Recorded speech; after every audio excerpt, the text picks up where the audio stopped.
Hi viewers, welcome to our channel. Present మనతో పాటు దామం బాలాజీ గారు సీనియర్ జర్నలిస్ట్ వారితో ఒకసారి మాట్లాడదాం. సార్ నమస్కారం. Sir Jubilee hills by elections పైన ఇప్పుడు అందరి దృష్టి కూడా ఉంది. సో బీఆర్ఎస్ కి అటు కాంగ్రెస్ కి మధ్య హోరాహోరీ పోటీ అయితే జరగబోతుంది. సో ఎవరు గెలుస్తారన్న ఉత్కంఠ అలాగే అయితే ఉంది. సో అందుకోసం ఇప్పుడు దీనిపైన రకరకాల సర్వేలు నిర్వహిస్తున్నారు. సో ఇప్పటికీ దాదాపు చాలా సర్వేలు వచ్చాయి. అయితే 7 సర్వేలు బీఆర్ఎస్ఏ గెలుస్తుంది, మాగంటి సునీత గారే గెలుపుది ఖాయం అని చెప్పినట్టుగా తెలుస్తుంది. అసలు ఏంటి 7 సర్వేలు, మరి ఏం చెప్తున్నాయి? ఇప్పుడు మాగంటి సునీత గారు గెలిచే అవకాశాలు ఉన్నాయా? దీన్ని రేవంత్ రెడ్డి గారికి బిగ్ షాక్ అన్నట్టుగా ప్రొజెక్ట్ చేస్తున్నారు కదా, మరి దీన్ని ఏ విధంగా చూడాలి? ఆ సర్వేలు ఏం చెప్తున్నాయి సార్? ఇప్పుడు జూబ్లీ హిల్స్ ది చాలా ప్రెస్టీజియస్ గా మారిపోయింది. ఎందుకంటే రేవంత్ రెడ్డికి ఇది ఒక పరీక్ష లాగా అయిపోయింది. జూబ్లీ హిల్స్ గెలిపించుకోవాలన్న పరిస్థితి ఏర్పడింది. ఇటు కేటీఆర్ అండ్ బీఆర్ఎస్ కూడా ఇదొక ప్రెస్టేజ్గా మారిపోయింది. ఎందుకంటే వాళ్ళకి సిట్టింగ్ ఎమ్మెల్యే ఉన్న సీటు. సో జనరల్గా సిట్టింగ్లో ఉండి ఎమ్మెల్యే చనిపోయినప్పుడు వాళ్ళ భార్య కానీ ఇంట్లో వాళ్ళు కానీ నిలబడినప్పుడు జనరల్గా వాళ్ళే గెలుస్తుంటారు. అసలు కొన్నిసార్లు పోటీకి కూడా ప్రతిపక్షాలు నిలబెట్టని సందర్భాలు కూడా ఉన్నాయి. ఎందుకంటే వాళ్ళు ఉన్నారు, వాళ్ళే ఫ్యామిలీ ఉంది కాబట్టి చాలాసార్లు చేస్తారు. కానీ ఇప్పుడు ఇక్కడ అలా లేదు. ఇక్కడ ఏంటంటే హోరాహోరీ పోరు జరుగుతుంది. మామూలుగా అయితే ట్రయాంగిల్ బ్యాటిల్ ఉండాలి, కానీ ఇక్కడ బీజేపీ అనేది ఆల్మోస్ట్ రంగంలో లేదు.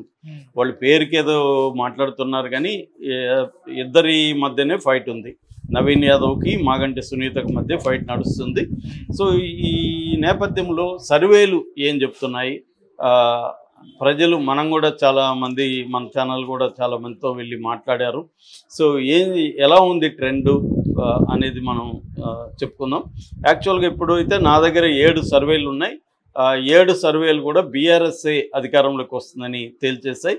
1-2 సర్వేలు మాత్రమే కాంగ్రెస్కి ఎడ్జ్ ఉందని చెప్తున్నాయి తప్ప మెజార్టీ సర్వేలు బీఆర్ఎస్కే ఉన్నాయని వస్తున్నాయి. కాకపోతే ఇవన్నీ కూడా ఫేక్ సర్వేలు. బీఆర్ఎస్ వాళ్ళు డబ్బులు ఇచ్చి చేయించుకున్నారని యథాలాపంగా యథాప్రకారంగా కాంగ్రెస్ ఆరోపిస్తూ ఉంది. సో ఏమిటి ఈ సర్వేలు అని చూసుకున్నప్పుడు ఆల్రెడీ నేను ఇంతకు ముందు కూడా కేకే సర్వే మీద చెప్పాను. కేకే సర్వే అనేది ప్రెస్టీజియస్గా ఉంది. ఎందుకంటే గతంలో ఆంధ్రప్రదేశ్లో చంద్రబాబు అధికారంలోకి వస్తాడు, జగన్కి కేవలం 14 సీట్లు వస్తాయి, చంద్రబాబు అండ్ కూటమికి 121 సీట్లు వస్తాయి అనేది చెప్పాడు. అతను చెప్పినట్టుగానే జగన్కి ఇంకా తగ్గాయి, వీళ్ళకి ఇంకొంత పెరిగాయి. 124,000కి వస్తే జగన్కి 11 వచ్చాయి. కాబట్టి అతనిది అక్యురేట్. ఎందుకు అక్యురేట్ అంటే ఎవరు కూడా ఈవెన్ కూటమిని సపోర్ట్ చేసే సర్వేలు కూడా, ఈవెన్ కూటమి నాయకులు కూడా ఈ స్థాయి రిజల్ట్ అనుకోలేదు.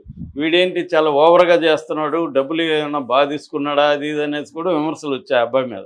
కానీ అబ్బాయి సర్వేనే కరెక్ట్ అయింది, మిగతా సర్వేలన్నీ ఫ్లాప్ అయినాయి. అయితే ఆ అబ్బాయి సర్వే ఇటు హర్యానాలో, ఢిల్లీలో కూడా ఫ్లాప్ అయిపోయినాయి. కాబట్టి చెప్పలేము ఇక్కడ ఏమైనా జరగచ్చు. బట్ కేకే సర్వే ఏం చెప్తుందంటే 55% బీఆర్ఎస్కి వస్తాయి ఓట్లని, ఓన్లీ 37% మాత్రమే కాంగ్రెస్కి వస్తాయని, 7% బీజేపీకి వస్తాయని. బీజేపీకి లాస్ట్ టైము 14% వస్తే అందులో సగం మాత్రమే వస్తుంది అనేది కేకే సర్వే చెప్పింది. అంటే క్లియర్గా కేకే సర్వే బీఆర్ఎస్ గెలవబోతుందని చెప్తుంది. రెండవది బిలియన్ కనెక్ట్ సర్వే. ఇది ఓన్లీ మైనార్టీల ఓట్లకు సంబంధించి మాత్రమే చేసిన సర్వే. ఇందులో 50.5% మైనార్టీలు బీఆర్ఎస్కే వేస్తారని చెప్పింది. ఈ సర్వే ప్రకారం ఏంటంటే నిజానికి బీఆర్ఎస్కి ఓవైసీకి మధ్య రహస్య సంబంధాలు అలాగే ఉన్నాయి. అధికారంలో ఎవరుంటే వాళ్ళు సపోర్ట్ చేస్తుంటారు కాబట్టి అలా చేస్తున్నారు తప్ప లోపాయికారిగా బీఆర్ఎస్కి ఓవైసీకి మధ్య మంచి సంబంధాలు ఉన్నాయి. కాబట్టి మైనార్టీ వాళ్ళందరూ కూడా ఇటు వేసే అవకాశం లేదు. ఎందుకంటే ఒక బీజేపీ అండ్ కాంగ్రెస్ కుమ్మక్కైన కూడా అభిప్రాయం ఉంది మైనార్టీల్లో. సో గతంలో కూడా ఎప్పుడు ఇక్కడ మైనార్టీలు కాంగ్రెస్కి ఇవ్వలేదు.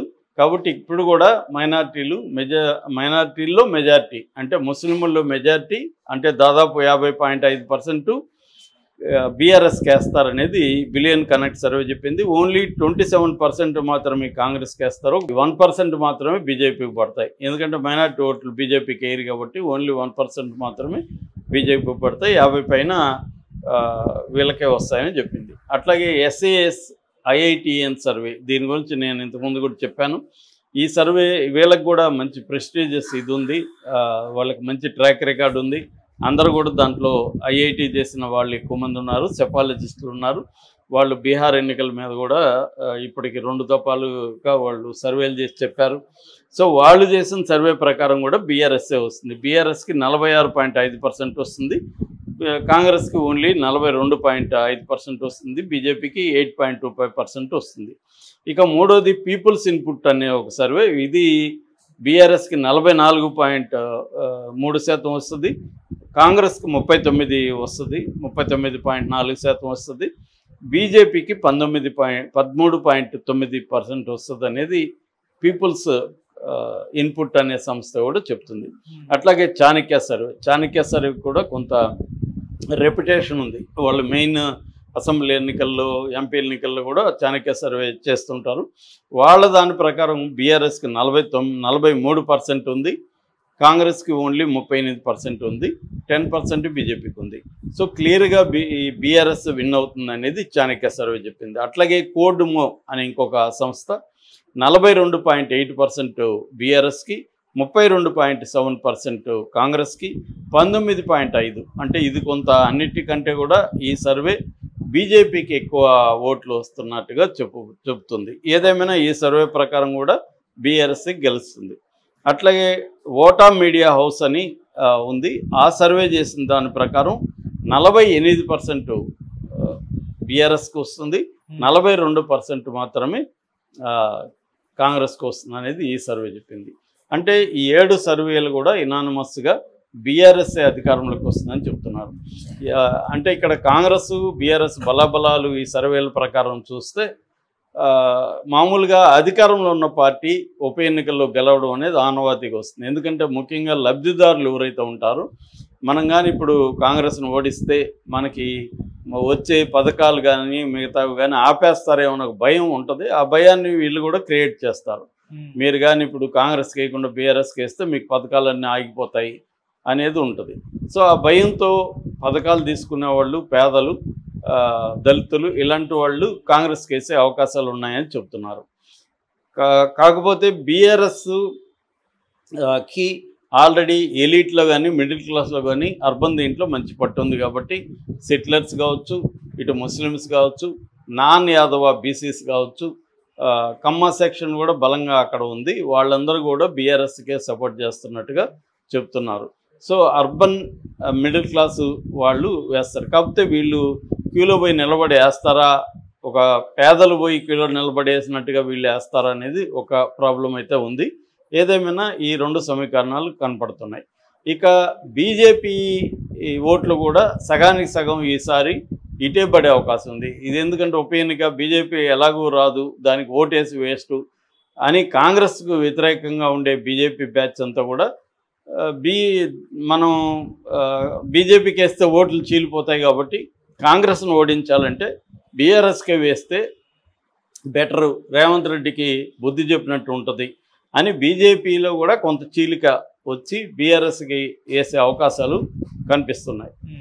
సో ఇటు కమ్మ కావచ్చు, ఇటు మైనారిటీ ఓట్లు కావచ్చు, ఇటు అర్బన్లో ఉండే మిడిల్ క్లాస్, అప్పర్ క్లాస్ ఓట్లు కావచ్చు, సెటిలర్స్, కమ్మ లాంటి ఓట్లు కావచ్చు, ఇవన్నీ బీఆర్ఎస్కి పడే అవకాశం ఉంది. అట్లాగే నెక్స్ట్ చంక్ వచ్చి సినీ కార్మికులు ఏరియాలో, ఎందుకంటే కృష్ణానగర్, ఇందిరానగర్ ఇవన్నీ ఈ ఏరియాలో ఉన్నాయి కాబట్టి సినీ కార్మికులు కూడా పెద్ద సంఖ్యలో ఉన్నారు. వాళ్ళకి అనేక వరాలు ఇస్తూనే ఉన్నాడు.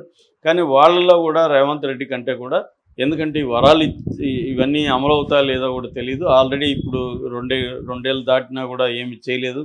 ఆల్రెడీ అక్కడ కుంభకోణాలు ఎవరైతే ప్రధానంగా జైలుకి కూడా వెళ్ళి 6 నెలలు జైలుకి వెళ్ళి వచ్చాడో అతనితోనే రేవంత్ రెడ్డి ఉన్నాడన్న కోపం కూడా కార్మికుల్లో ఉంది.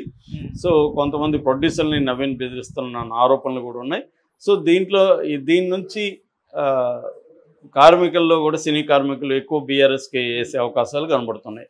ఇంకోటి ఏంటంటే, మనం జనరల్గానే గమనిస్తే రేవంత్ రెడ్డి చేస్తున్న వ్యూహాలు, అతని మాటలన్నీ గమనిస్తే ఎక్కడో టెన్షన్ అయితే కనబడుతుంది కాంగ్రెస్లో. ఆ టెన్షను దాన్ని బట్టి మనకు అర్థమవుతాయి. రెండో వైపు ఈ మాగంటి గోపీనాథ్ వాళ్ళ మొదటి భార్య మాలినీదేవిని, వాళ్ళ కొడుకు ప్రద్యుమ్న, తర్వాత తల్లి మహానందకుమారి, వీళ్ళ ముగ్గురిని రంగంలోకి దించాడు రేవంత్ రెడ్డి. వాళ్ళ ముగ్గురు వచ్చి అసలు సునీత భార్య కాదు ఆమెకి సంబంధం లేదు అనేది వాళ్ళు చెప్తున్నారు. అంటే అర్థం లీగల్గా వాళ్ళకి ఏం పొజిషన్ లేకపోయినా జనాల్లో కన్ఫ్యూజ్ చేసి ఈమెకి ఏదన్నా సింపతి ఉంటే దాన్ని బ్రేక్ చేసి చేయాలన్న ఒక వ్యూహం కనబడుతుంది. ఈ వ్యూహం వెనక్కి కూడా రేవంత్ రెడ్డికి ఒక భయం వల్లనే ఈ పనులు చేస్తున్నాడు అనేది బీఆర్ఎస్ వాళ్ళు ఆరోపిస్తున్నారు. ఏం జరుగుతుందనేది చూడాలి.